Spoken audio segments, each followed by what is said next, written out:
Today we're looking at a set of 4 books, 1 and 2 Chronicles, Ezra and Nehemiah. There's some suggestion that all 4 come from the same author or group of authors, so I'll simplify that issue for the present by assuming that they do all come from the same source, whom I shall refer to as the chronicler. First of all, a confession. Until a little while ago, I was sorely embarrassed by the presence of the books of Chronicles in the Old Testament. A quick reading of 1 and 2 Chronicles suggests that it's a reworking of the D-history from a very partisan point of view, with a lot of shameless distortions and exaggerations. So Ezra and Nehemiah, seemingly coming from the same stable, therefore have a bad start in life. We haven't got anything to check it against, like we've got the books of Kings to check against the books of Chronicles, but we suspect that it might be of a similar ilk to the books of Chronicles. We suspect that there's going to be some sense in which it's not good writing, and that opinion tends to be confirmed by the chaotic time sequence of the events reported in Ezra and Nehemiah. Well, the commentary that I found most helpful on these books was by a man who actually likes Chronicles. I'm glad he does, because if he was going to devote a few years to producing a major commentary on these books, it would be a shame if he didn't actually like them. But even he begins by carefully organising the case to be made against the chronicler. First of all, his work is unnecessary. It's repeating so much of what's been said elsewhere. If you've got the kind of Bible that gives you paragraph headings that tells you when you're dealing with something which is paralleled elsewhere in the scriptures, looking at the paralleled comments in the books of Chronicles show you just how much is already in the books of Kings. Secondly, it's uninteresting.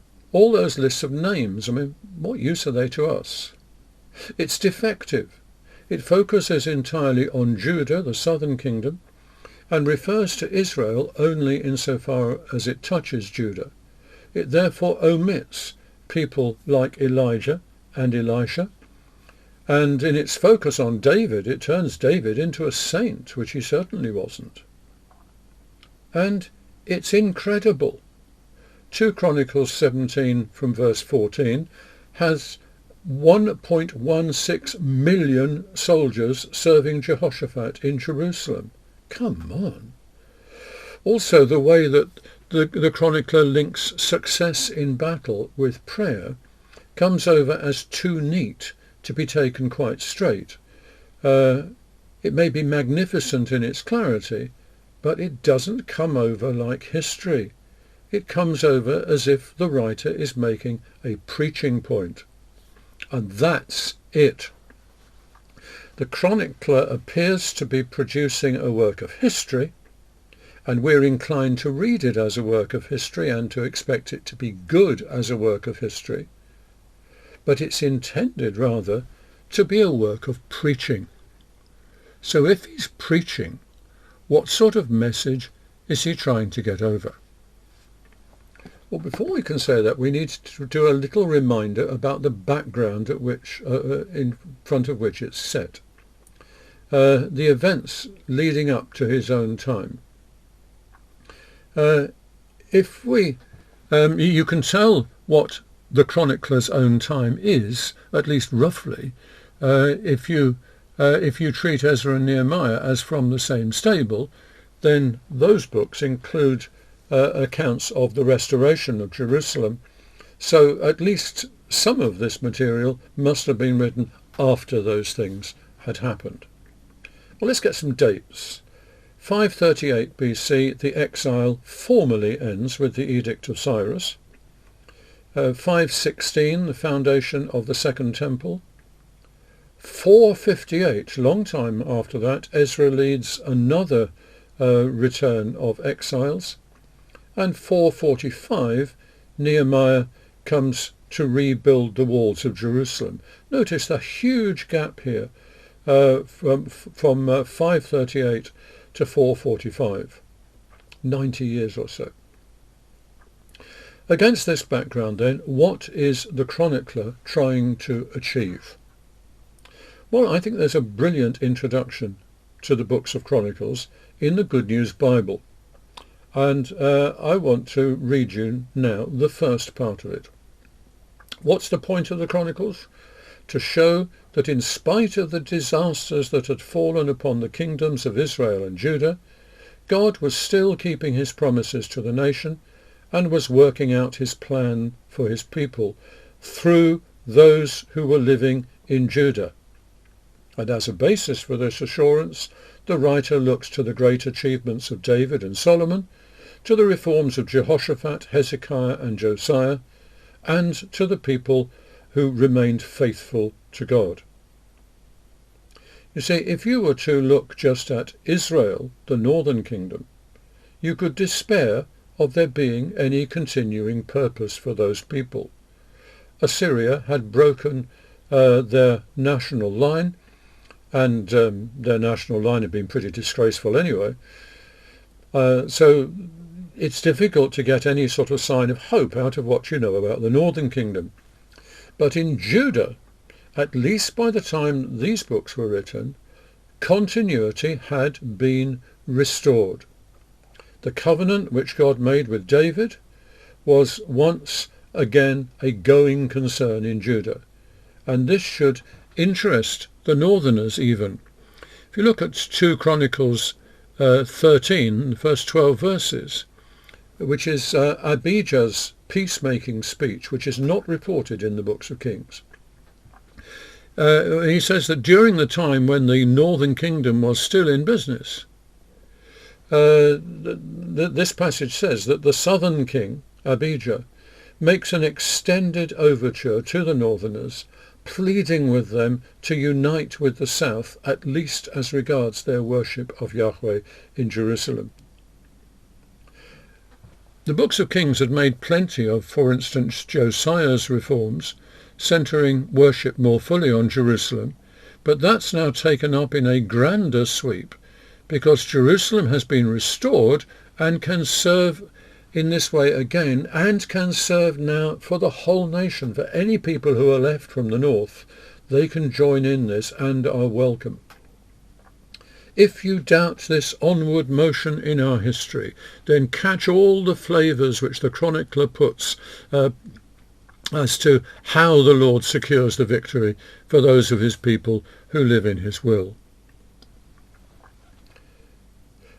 The other part of the Good News Bible's statement of the book's purpose is to describe the origin of the worship of God in the temple at Jerusalem, and especially the organization of the priests and Levites by which the worship was carried out.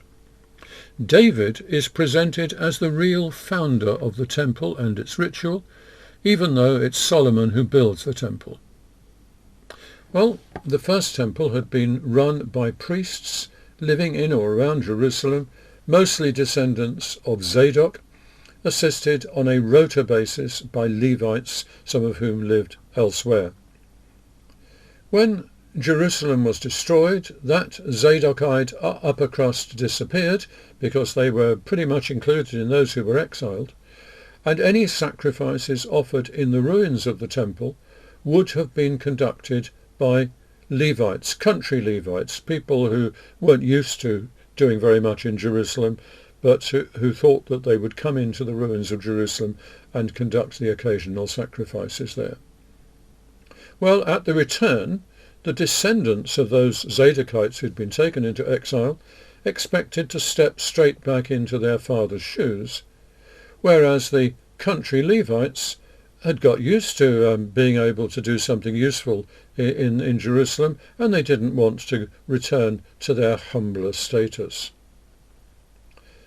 The chronicler therefore goes to great length, not only to show that all levels of priests and Levites depend on each other, but also that it must be so. And the device he uses to do this is to claim that David himself had explicitly devised the hierarchies and rotas that the priests and Levites followed. Well, the historical experts tell us that this is scarcely possible. So at this point, the chronicler appears to be a bad historian. But we must allow the preacher to have his say. And I think what the preacher is saying is something like this. This temple system flows directly from its ancient origins, not least from David himself. He is the symbol of our national unity. Let's therefore be united as King David would have wanted. I don't think we've got any problem in allowing the chronicler to say that. Well, let's pause there and we'll come back and do a second part on Chronicles when you're ready.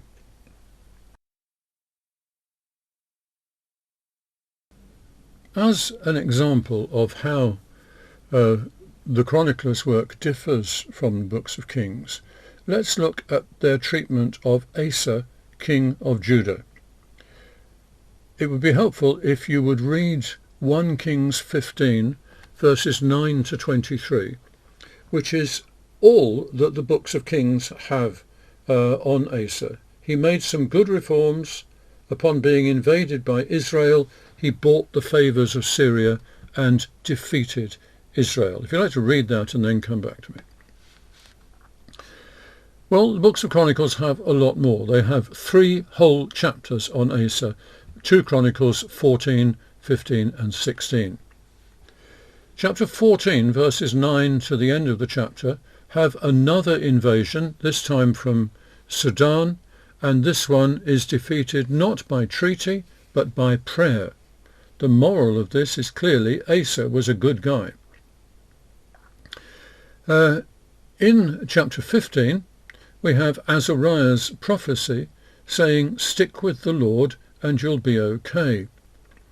In verse 8, Asa instituted some reforms as a result, but you might look at verse 17 carefully.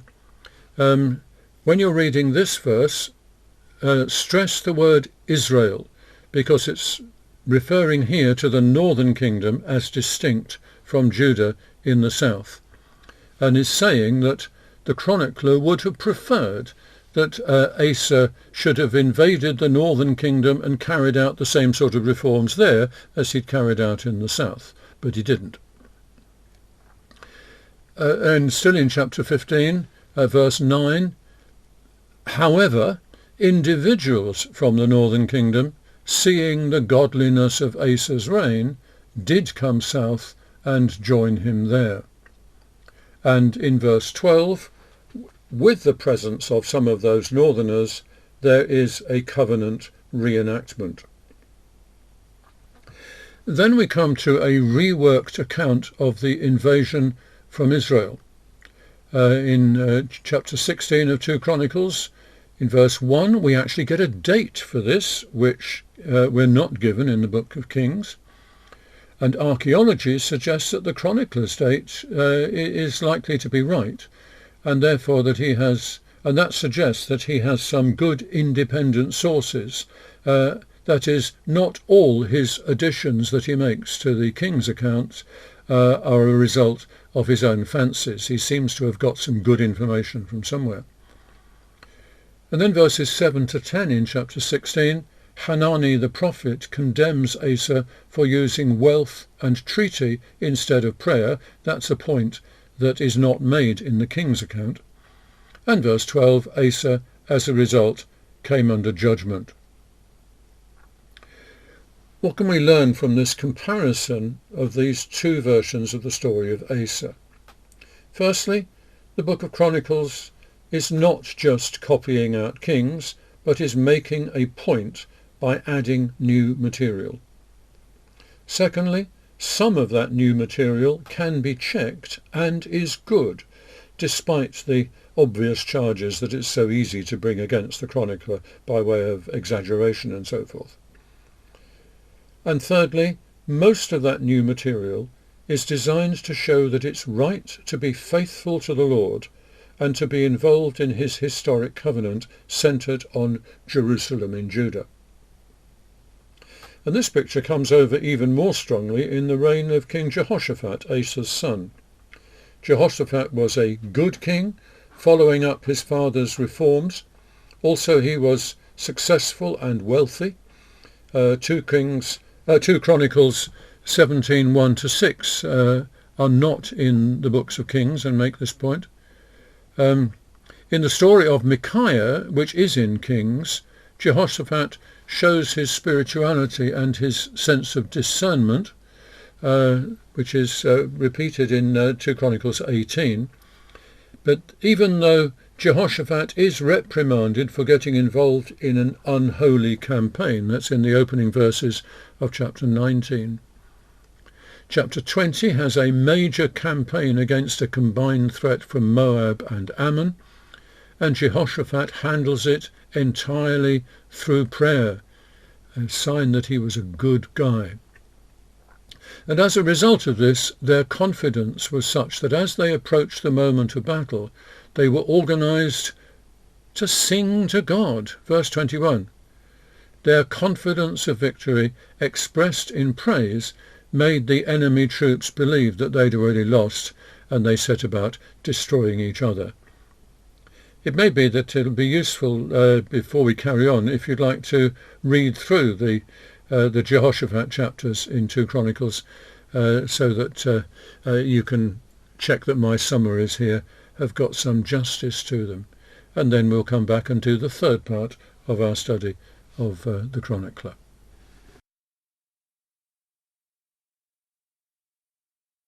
For the third part of our study today, we're going to look at Ezra and Nehemiah. Whereas the Deuteronomists worked before the exile, the chronicler worked at least in sometime not earlier than the 4th century BC, well after the return and restoration.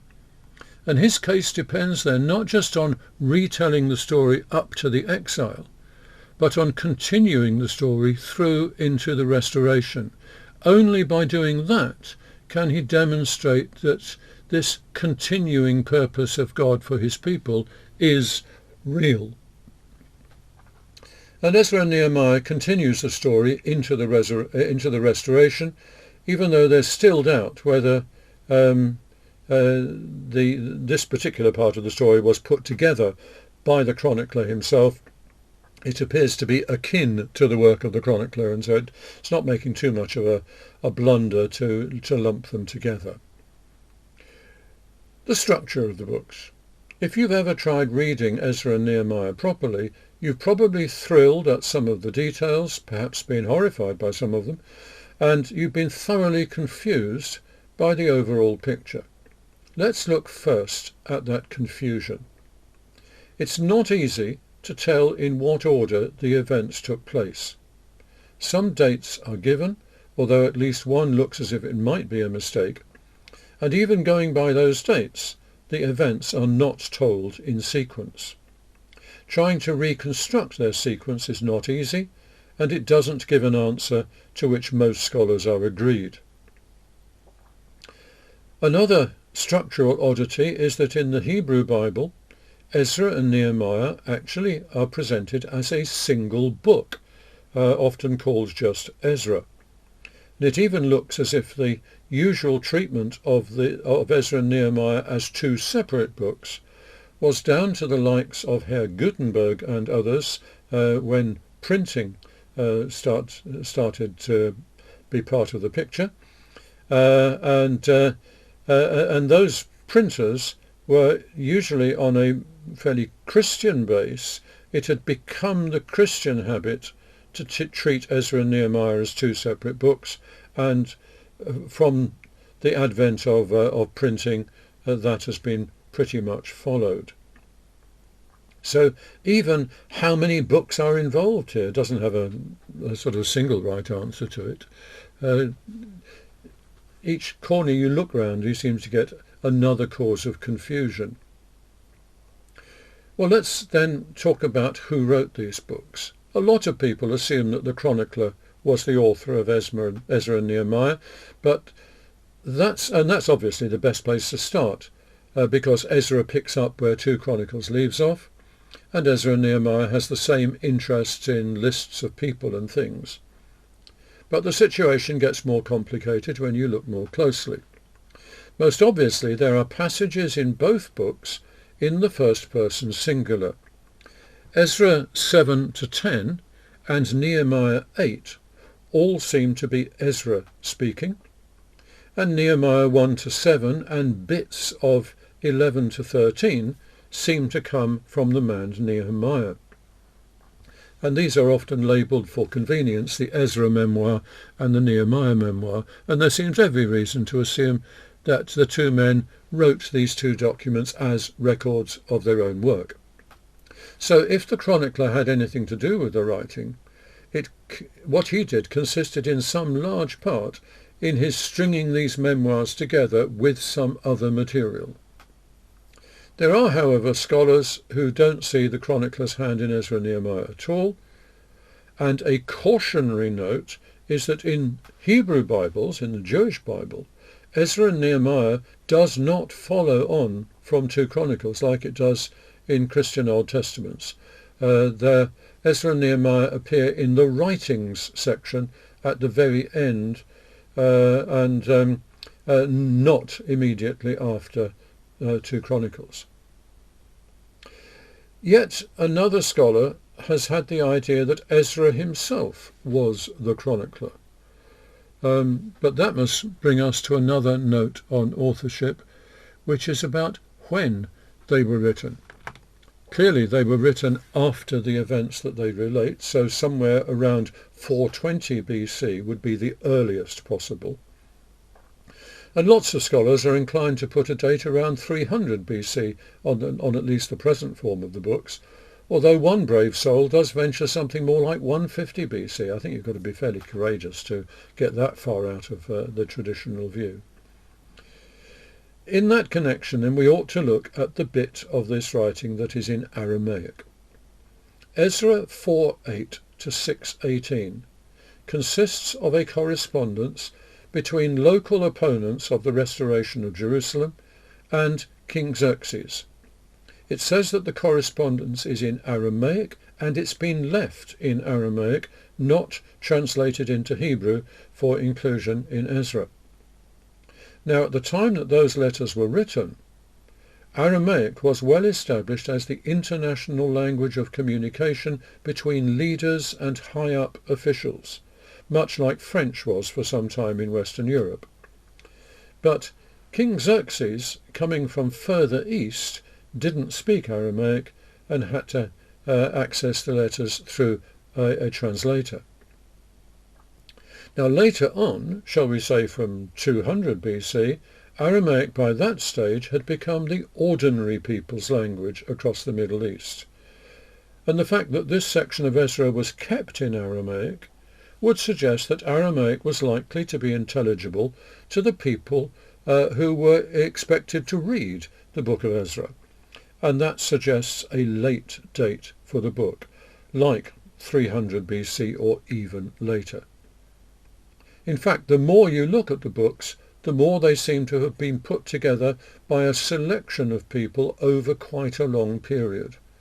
The Ezra and Nehemiah memoirs, presumably being more or less contemporary with the events they relate, but the assembling and revising of the books seems to have gone on for probably more than a century after that, into the time when Aramaic had become the people's language.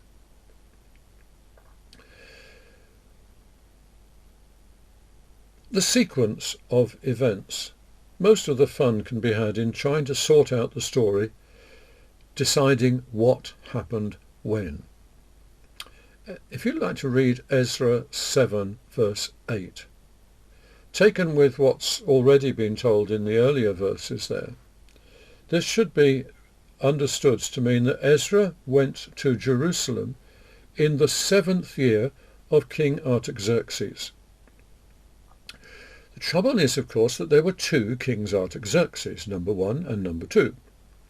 And if you try piecing together the various incidents in Ezra and Nehemiah, you'll find that the order of events gets more puzzling the more detail you attempt. Some people feel it would be easier to make sense of it if Ezra arrived in Jerusalem after Nehemiah, and they feel free to work on that assumption if this verse refers to Artaxerxes II, which would put Ezra some 61 years later, that is 49 years after Nehemiah's first visit, rather than 13 years before Nehemiah's first visit. Others react to this very long time gap as not too comfortable. And one brave soul, you seem to get brave souls in trying to sort this little lot out in Ezra and Nehemiah, but one of them has tried to keep Ezra after Nehemiah, but not so long after, by supposing that the reference in chapter 7 that we've been looking at originally referred to the 37th year of Artaxerxes I, and that the number 37 has been corrupted. There's not a shred of documentary evidence for such a corruption, so this is, I think, it's a bit of whistling in the wind, is that theory. So we've got at least two, if not three, versions to choose from. And the trouble is that the story is just about as confusing whichever of the two or three you opt for. So there's no real point in moving away from the most obvious reading, that the verse in chapter 7 refers to the 7th year of Artaxerxes I. It's even possible, of course, that the passage in question was drafted before the time of Artaxerxes II, so a reference to Artaxerxes without a regnal number would have been unambiguous. Go back to the beginning of Ezra chapter 7. After these things. Reading through what it said earlier than this, it must be that these things refer to the rebuilding of the temple and the subsequent celebrations. Now, even if you assume the earliest of the various dates for Ezra's visit, that makes a gap of something like 58 years since the rebuilding of the temple. Now, I put it to you, my lord, that covering a span of 58 years by after these things strongly suggests that whoever strung these stories together was not directly in touch with the events and didn't have too tight a grasp of the details of their historical order. It's a very lame way of trying to move you on 57 years. 58 years rather. I'm not going to resolve any of that lot for you because I can't. I don't think anyone can. But let's quickly survey the contents of the two books. Firstly, Ezra chapters 1 to 6. Cyrus not only publishes his edict, giving the Jews the freedom to return to Judah, but also sends them back with the temple vessels that Nebuchadnezzar had looted, and an additional load of cash. A number of people then did return under the leadership of Zerubbabel and Jeshua. They gathered in Jerusalem, they rebuilt the altar of sacrifice, and they began to rebuild the temple itself. But there was organized opposition to this from other locals, and that opposition led to the correspondence with the king, suggesting that he should put a stop to it. The note in chapter 4 verse 7 has it that the king in question was Artaxerxes. That means that we must be some 70 years after Cyrus released the first exiles to return, and nearly 50 years after the temple rebuild was completed, but that doesn't seem to work. My guess is that the correspondence was addressed not to Artaxerxes, but to one of his predecessors, Cambyses, because he was on the throne when the temple was being rebuilt. Now at this stage, chapter 5 verse 1 has it that the prophets Haggai and Zechariah were in Jerusalem ministering at the time. Well, Haggai's own book says that his ministry began in 519 BC, So either they've been around an amazingly long time, or chapter 5 here isn't in the right place. In fact, chapter 5 has a letter sent to King Darius, asking if the opposition should be allowed to get away with sabotaging the restoration work. So that correspondence seems to have taken place before what is related in chapter 4. It makes a lot more sense if once Darius has established their right to do the rebuilding, that his successor Artaxerxes would follow suit, as he does by supporting Ezra's venture and giving Nehemiah leave for a long secondment to Jerusalem. The remainder of the book of Ezra, a scribe with an impeccably priestly ancestry, comes from Babylon to Jerusalem in what I think we're best to assume as about 458 BC. Notice that this is 42 years after the temple rebuild was completed. He came with the official endorsement of Artaxerxes to take some more exiles home and to get them properly organised. Part of his organising was, as a scribe, to read to them the law of Moses and call for greater compliance to it, and not least in the matter of mixed marriages.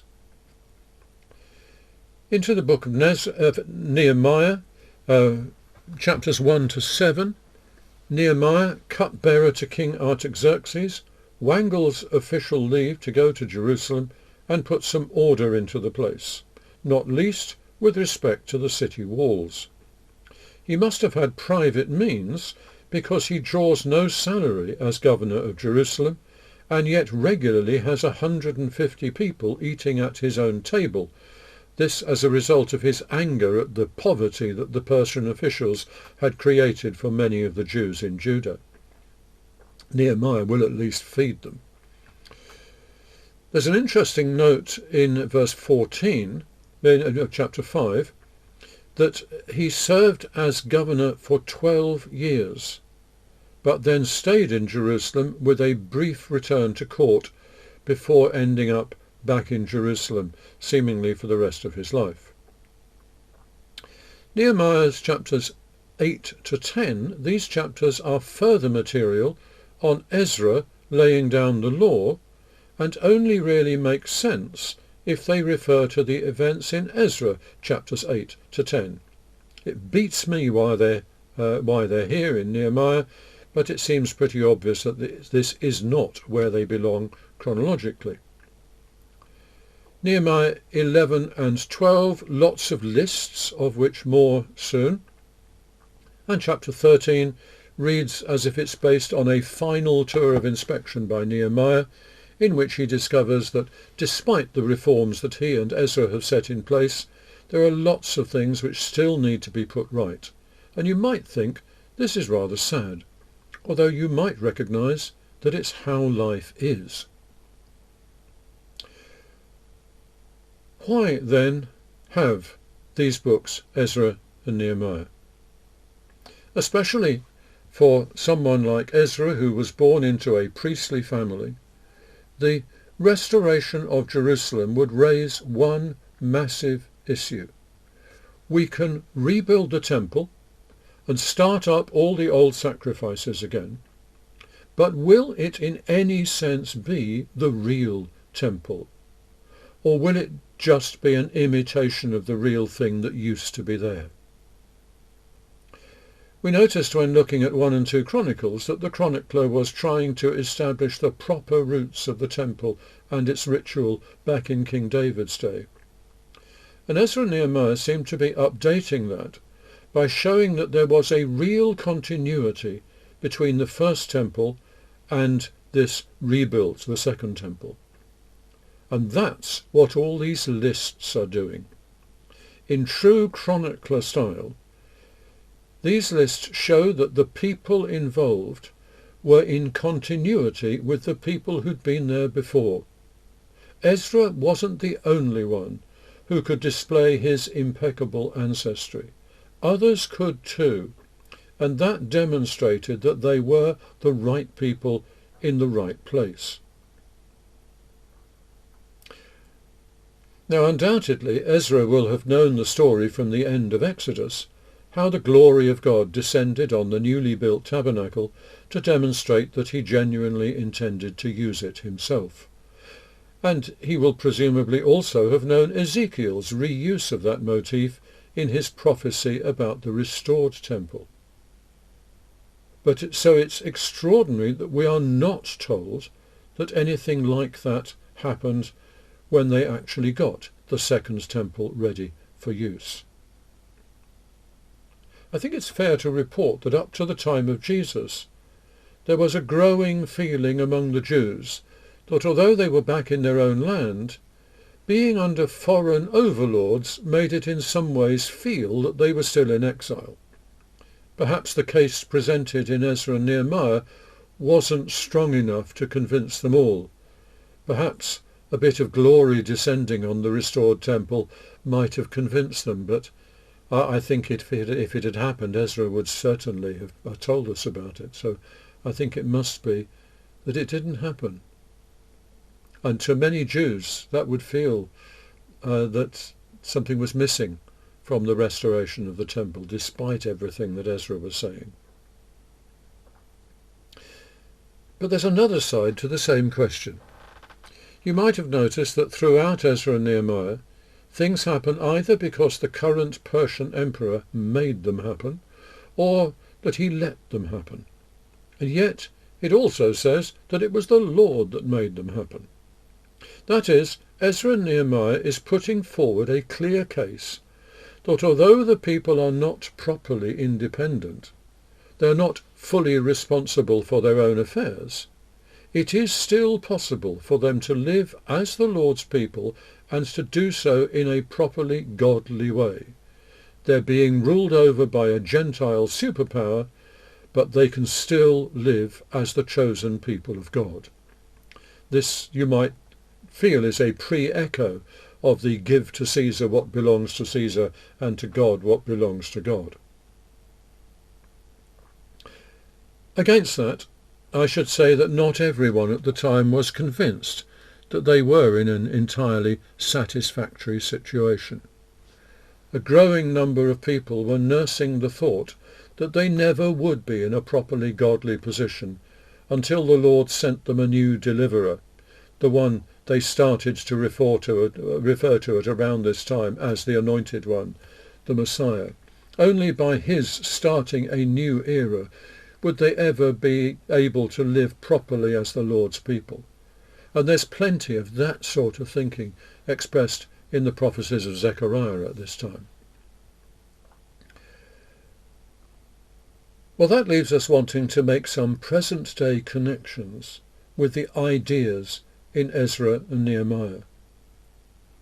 And because these books tell of the restoration of Jerusalem, it will be no surprise if people currently in restoration churches make a lot of it. I remember listening to the late Bryn Jones going on for hours on this subject at Dale's Bible Weeks. And the thing that picked out the restoration churches from Christians simply undergoing charismatic renewal was that the restorationists thought it was necessary to rebuild the very structure of the church, not just to foster new life in individuals and little sort of charismatic groups within existing churches. And they found major role models in the rebuilding of the temple and in Nehemiah's rebuilding of the city walls. In the early days of restoration churches, they were not exactly popular with other churches. Their growth was very often at the expense of drawing key people out of other churches. So those other churches often found themselves resenting that. And the restorationists took great encouragement then from Nehemiah's boldness in standing up to the opposition of Sanballat and the others. Even Ezra's prohibition of mixed marriages rang a bell with them, as they set some considerable store on their maintaining the holiness of the whole restored church as a community. So what is our own reaction to these books? Let's look at Nehemiah first, because we can understand the man Nehemiah better than we can understand Ezra. The Lord was quite clearly guiding him and providing for him, just as Joseph had become a top official in Egypt exactly when his people needed a friend in high places. So Nehemiah was cupbearer to the Persian emperor at the time where he comes on the scene. Very handy and very easy to present that as God's provision for the restoration of his people. But Ezra doesn't grab us so readily, because his two main actions were to stop mixed marriages, which of course created lots of broken homes, and to lay down the law more generally. But to the Jews, Ezra is the number one hero. He is everything that a scribe or a rabbi should be. It's people like him who make Judaism today possible. And it's strange that someone who gets so little coverage in the Old Testament should figure so largely in the Jews' own imagination to this day. And this is because, of course, they cannot any longer have their priests because they've got no temple. They can't have prophets because they no longer have God's anointing, because his anointing has moved elsewhere. And all they're left with are rabbis. And their position is a tragic distortion of the Old Testament. We do have prophets, and we do have the priests to end all priests, and who for good measure has made the rest of us priests as well. For us, therefore, the rabbi exists, but is almost insignificant alongside the massive presence of Jesus and the higher ministries of apostles, prophets and evangelists, which make Jesus present to his people. What can we say then of the theology of these books? Some people get from Ezra and Nehemiah their main impetus for restoring the church, the Semper Reformanda bit from last week. Ezra and Nehemiah were reformers, and Nehemiah's book ends with the need for yet more reform, for continuing reform, the Semper Reformanda, the always being reformed. A much more common reaction to the books of Chronicles is to worry at their wild exaggerations. And I think we can only survive the books of Chronicles if we're ready to hear someone preach to us who's so keen to communicate that they get a bit carried away and indulge in some exaggerations in the process. That is, we're ready to listen to their heart, even when our sense of logic queries the precise truth of what they're saying at every point. We certainly need that readiness to read these books, and we can sometimes need it listening to some preachers today. You might even find it in places like your small group meetings, that the people who have the strongest heart for the Lord aren't as logically precise as some others. And my advice is you listen to their heart. Perhaps others can add the precision that's needed to the thinking. The people whose hearts are in the right place are pure gold to the church, and we can supplement their contribution without having to complain that they haven't got quite everything right in the way they explain things. Well, the books of Chronicles certainly need us to hold back that sort of complaint when we're reading them. And that's where we leave those books. Bless you.